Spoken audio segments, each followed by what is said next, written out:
Dawn leaks over a ridge of black rock, and the first thing you hear is not wind, not wolves, not the cough of a waking fire. It's a cheerful chime that doesn't belong to the Stone Age at all. A slab of light blinks awake in a cave where bones hang like wind chimes and soot paints the ceiling. A hairy hand pokes the glowing rectangle. The screen says, "Your order has shipped." Grug the hunter blinks, scratches his beard, and taps again with a knuckle as thick as a hammer. Images appear. Clubs, spears, fur blankets, berry mashers, instant fire starter, prime eligible. He grunts, points at a spear described as carbon fiber, 2-day delivery, mammoth tested. Though no one here can read, the slab is generous, with pictures. He slaps the big smiling arrow. In the doorway, the tribe watches like it's a new kind of thunder. The slab pings. Estimated arrival, 2 sunrises. Grug grunts, approval. 2 sunrises is faster than starving. 2 sunrises later, the valley trembles. Not with herds, not with rain, but with footfalls that shake smoke from stalactites. A mammoth lumbers into view wearing a woven harness painted with a simple smile. Ropes creak. On its back, crates. Flat brown faces branded with the same smile. A small creature rides ahead on a darting bird, blowing a bone whistle and waving a stick with a bright cloth tied to it. The tribe stares. The courier dismounts, checks a clay tablet smeared with scratches, points at Grug. The mammoth kneels, boxes slide. The courier presses a hand to the slab, taps 3 marks, and points. To the cave mouth like a priest finishing a blessing. Prime, he says, the one word everyone will learn first. Then he rides off, the mammoth swaying, the smile fading into the trees. What's inside is better than stories. A spear so straight it looks angry about curves.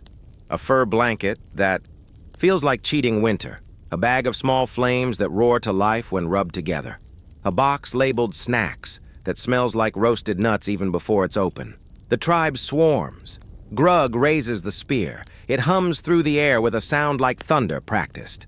The old chief, whose authority is mostly eyebrows, nods once. The tribe sleeps warm that night, bellies full, smoke rising like thanks. The cave paintings change. Hunting goes strange. 2 suns ago, Grug would track by bent grass and broken dung. Now he taps the slab, chooses Hunt Kit 3.0, and it appears on the next mammoth with a folded how-to picture series. Step 1, hold. Stick. Step 2, point at food. Soon spears are cheap and courage is cheaper. The bravest hunter isn't the one who chases boar into thorn now. It's the one with free returns. The clan's best napper, the artist who could argue with stone, until it confessed a blade, finds no one wants his chips. Why barter for a hand axe that cost a week of blood when a better one arrives with a smile in 2 sunrises? He sulks near the fire, drawing knives in ash that no one buys. Reviews appear.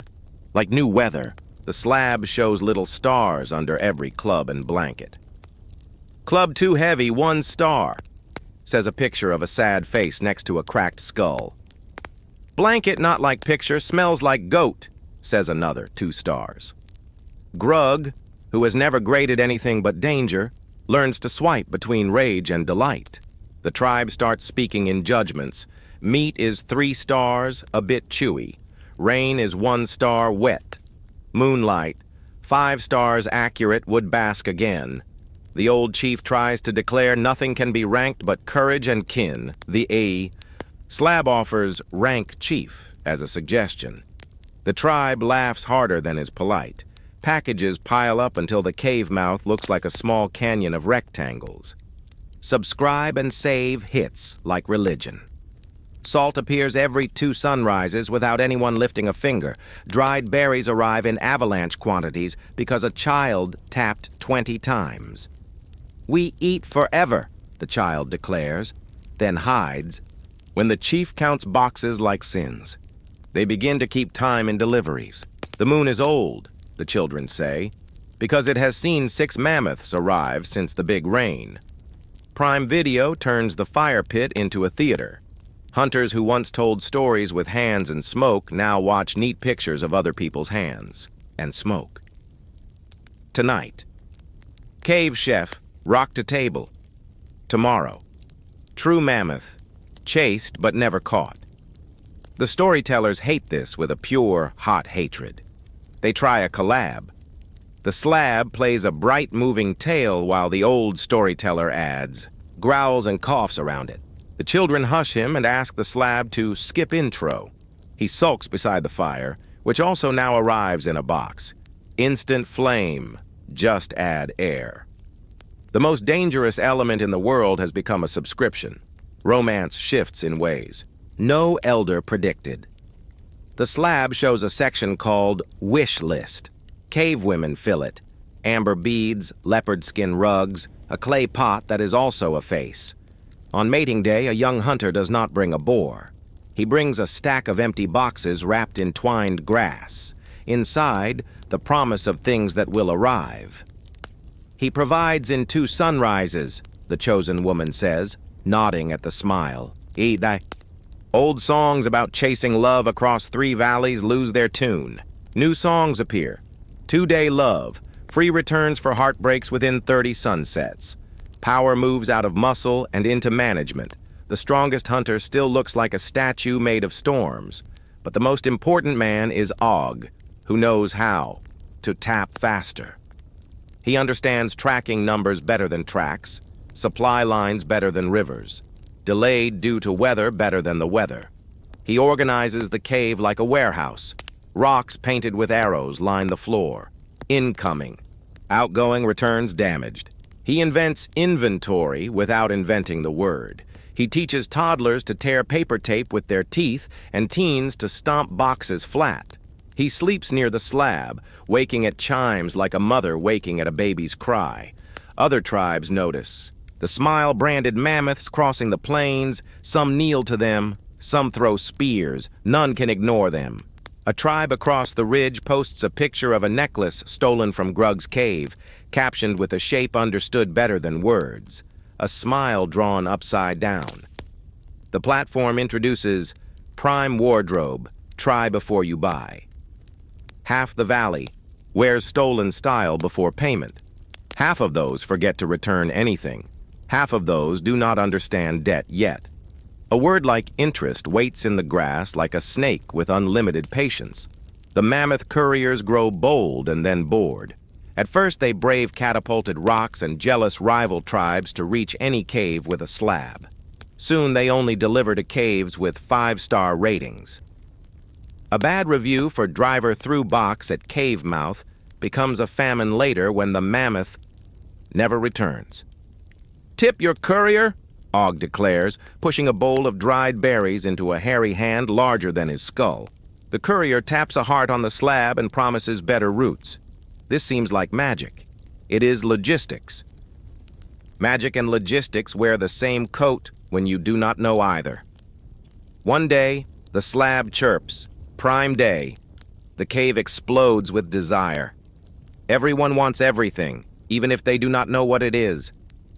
Smart rock, says the slab, showing a smooth stone that lights when you shout at it. Echo, says the slab, and it listens. Why does the rock have ears? A grandmother asks, then yells into it anyway because no one likes being ignored. Deals flash, vanish, appear again. Og sweats like he is running from a bear while he sits still and taps. When the mammoth arrives, every box is lighter than hope. Inside, gadgets that make simple things slower. A club that records how hard you swing. A bowl that nags about portions. A glowing necklace that tells you if you are sad. The elders call them cursed. The children call them mine. The napper finally gets an order. Handmade blade, artisanal, 100% stone. It comes from a tribe beyond the river, led by a thin man who loves things because they are hard, not because they help. Vintage, he says, fondling a knife that took 3 days to coax from a boulder. He pays in beads and a review so flowery, It makes no one richer. The napper smiles anyway, the first in days. His son films him with the slab making a blade and posts it. It trends. The cave hosts How It's Made Flint Edition. The napper becomes a star without becoming useful. He is okay with that for a while. Dependence replaces the seasons. When the Wi-Fi winds blow strong, the valley feels like the center of a universe that listens. When those winds drop, when the slab freezes, when orders spin in circles with the words processing, the cave forgets how to be a cave. Hunting parties wander out with bright spears paid for, but never broken in. They return hungry, cursing out of stock like it's a demon that stole their shadows. The old chief tries to rekindle muscle memory with rituals. Walk until your calves complain, listen until the birds lie, throw until your shoulder talks. The slab says, delivery date changed. The tribe believes the slab. They starve. A little. Grievances become a new weather, too. The platform asks, after every box is emptied, how did we do? The tribe answers with a fever no one had before. Box too boxy, 3 stars. Mammoth smelled like mammoth, 2 stars. Stone bowl broken by my own clumsiness, 1 star for bowl. The slab learns. It sends thicker bowls, deodorized mammoths, rounded boxes. The world curves around. The tribe's laziest complaints. The old chief calls a meeting and declares a ban on rating the sky, the ground, each other. The slab cheerfully proposes rate chief again. A courier arrives shivering, not from cold but from fear. He explains, bad river, broken bridge, raiders on the ridge. He delivers 2 out of 10 boxes and promises to return tomorrow. Og taps a frowny face. The courier looks into the cave, like a dog at a closed door. A week later, the slab says, we're sorry for the delay. The next week it says, canceled, refund issued. The tribe holds a feast for the refund. They do not know what refund means, but the slab said a nice word. And all nice words once meant meat. One morning, before the sun finds its shoes, the slab doesn't wake. Og taps. Nothing. He shakes it like a child shakes a sleeping dog. Nothing. He shouts at the smart rock. It lights and says, no internet. The mammoth does not come at noon. The mammoth does not come the next sun. The courier is probably lying dead under a bridge that needed too many stars. The boxes at the cave. Mouth, once a wall against hunger, become a reminder that air weighs nothing, and promises weigh less. Panic is loud at first. Everyone proposes a fix. Rub the slab harder. Sing to it. Bury it in warm sand. Someone suggests sacrifice. The old chief raises an eyebrow so high it crows. Panic becomes quiet on the 3rd day when knives get dull and no one remembers where the river hides the smooth stones. The children can draw the place order button from memory, but cannot track a deer. The napper becomes a god overnight, surrounded by grandchildren he thought he'd never have. He hands them shards and tells them stone has always been a subscription, pay with patience or bleed. Og tries to lead a hunt with a stick and hope. He forgets to look up because he keeps checking the slab for ghosts. At dusk, he returns with berries and embarrassment. He has never been more tired or more alive. He draws a map in ash and then redraws it until it remembers the valley. He begins a list on bark. Spear, rope, courage, water, second breakfast. He adds, don't rate the river. Prime Video is replaced by Prime Memory. Around the fire, the storyteller warms his throat and pulls a tale that smells like smoke and blood. He tells of the time a mammoth's knee exploded into thunder when a spear met it and how the air tasted like iron and victory. Children lean forward the way they once leaned toward a slab. When he pauses, no one says, skip. Someone says, again. He does. The fire agrees. Months pass. The valley wears fur again, not comfort, but survival. The cave mouth clears. The slabs sleep forever or wake for a second and show No service like a tombstone rubbing. Boxes become shingles. Sleds, toys. The smile fades from sun and rain and becomes a memory you can almost touch when the light is wrong. A child asks what the smile meant. The old chief says it meant, wait 2 sunrises. The child says that's what hunger means. The old chief pats his hair and says hunger means learn. Then the mammoth returns. Not the same one. This one is scarred, one tusk chipped. The courier is thinner, eyes older, hands shaking. He unloads 3 boxes, each heavier than promises. Inside, nothing anyone ordered. A book with pictures of cooking meat in pots no one owns. A small stone that makes a beautiful noise when struck with another stone. A mirror. The tribe stands, around the mirror like a new kind of fire. They stare at themselves until they remember they are enough to look at. Og touches the book and says, maybe we can learn from pictures that don't move too. The courier explains with gestures and broken words. The bridge is gone. The river ate it because 1,000 feet crossed where 1 foot should. The raiders took fulfillment center, then wandered off because you can't eat boxes.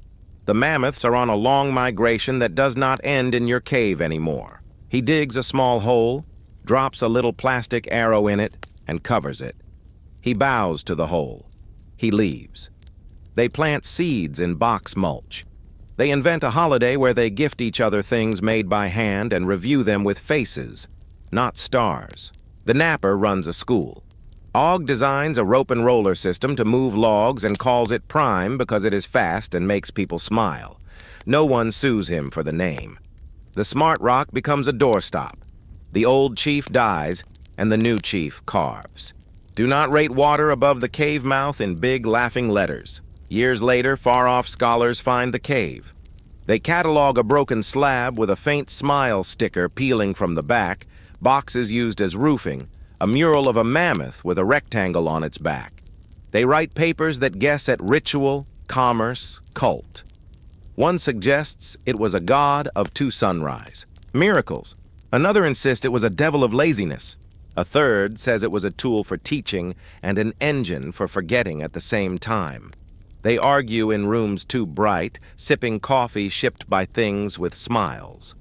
None of them notices the last line on a bark list pinned near the door. Remember how to remember. Sometimes at dusk, a wind snakes down the ridge and slips through the cave like a thief. It hums a note that feels suspiciously like the old chime. Heads lift. For a second, everyone thinks the smile might wake and promise again. Then the wind loses interest and runs away. Someone laughs.